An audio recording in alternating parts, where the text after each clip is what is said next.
الرحمن الرحيم وبه أستعين وعلى ربي أتوكل وإليه ينيب وصل اللهم على محمد وآله الطاهرين.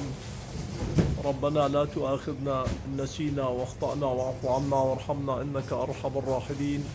قال المصطفى الأكرم من كنت مولاه فعلي مولاه، اللهم والي من والاه وعادي من عادى وانصر من نصر واخذل من خذل وأدر الحق معه أينما يدور.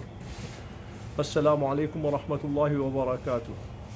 نحن نصور من مخبز الأخ أبو عبد الله في مدينة غوتنبورغ، والأخوة الأفاضل الذين يعملون هنا هذا الحج من مصر الحبيبة، من أرض كنانة. هذا مشاركنا من زمان هذا الحج. السلام عليكم حجي. وعليكم السلام يا مرحبا، اهلا وسهلا. ان شاء الله يكون مرتاح. مرحبا بالبث المباشر. شو اهلا وسهلا بالزبائن. اهلا بالمصري واللي فيها. مرحبا، حياكم الله. هنا الاخ ابو عبد الله صاحب المخبز. السلام عليكم ابو عبد الله. هذا ساقوم بتصدير هذه الصور الى بغداد. انا سبق وان اخبرتكم في اخ اسمه ابو عبد الله فتح مخبز ونفس الطريقة اللي نتعامل به بالعراق، لكن الآن ما أعرف موقفه. إذا سمح لنا الأخ أبو عبد الله، هذا أخونا الطيب أبو عبد الله، بدون مبالغة ولا مجاملة. نحن هذا هو التنور على طريقتنا. وبعض الخبز ما أدري، هذا الصمون، هذا الصمون، صمون العراقي. شو خلينا واحد يعطينا شو حار مو؟ هذا الصمون العراقي، ده شوفوه. الله يزيد ويبارك. اللهم وما بي من نعمة فمنك. هذا الأخ من الأخوة المؤمنين، كلهم ما شاء الله اللي يشتغلون هنا طيبين وملتزمين، ولذلك ترى خبزهم طيب. سيد المسيح عليه السلام يقول ليس بالخبز وحده يحيا الإنسان، لكن الخبز اللي يسويه أبو عبد الله يحيا به الإنسان، لأنه مرتبط بالسماء.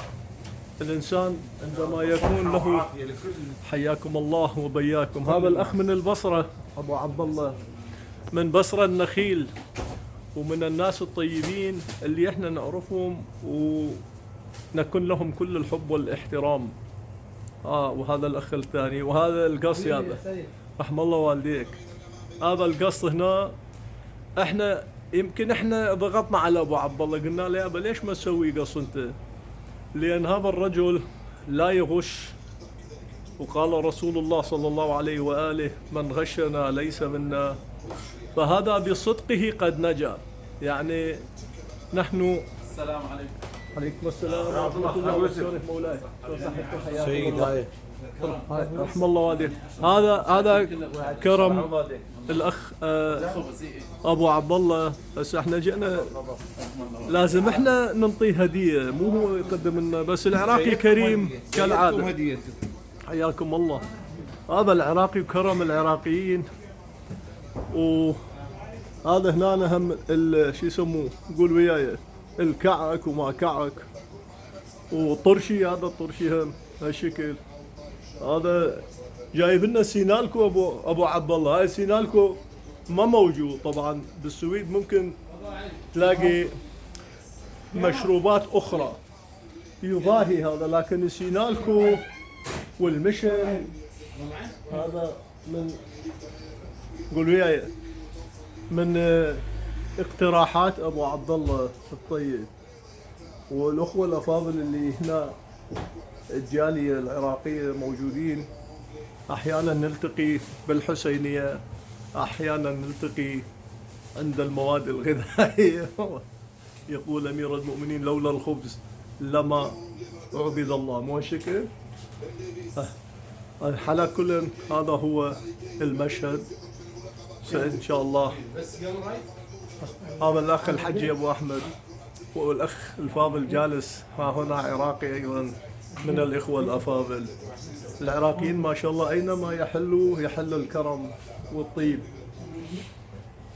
ما ادري، البارحه شفت واحد عراقي في مالمو ويبحث عن خبز العراقي والكاهي، فذهب الى، قول وياي، مخبزين ثلاثه، وحظه التعيس كانوا قد شلون يقول لك خلصوا الكاهي، فبقى يبحث اخذ مكان الكاهي كبه.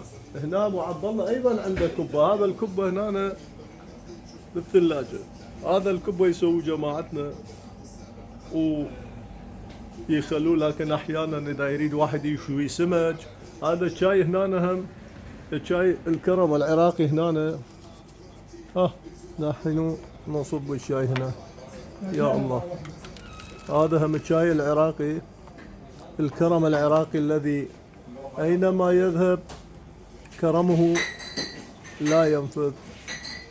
مو بعيدة الذي يستضيف 22 مليون هذا الشعب الكريم، مو بعيد عنا، كله كرم.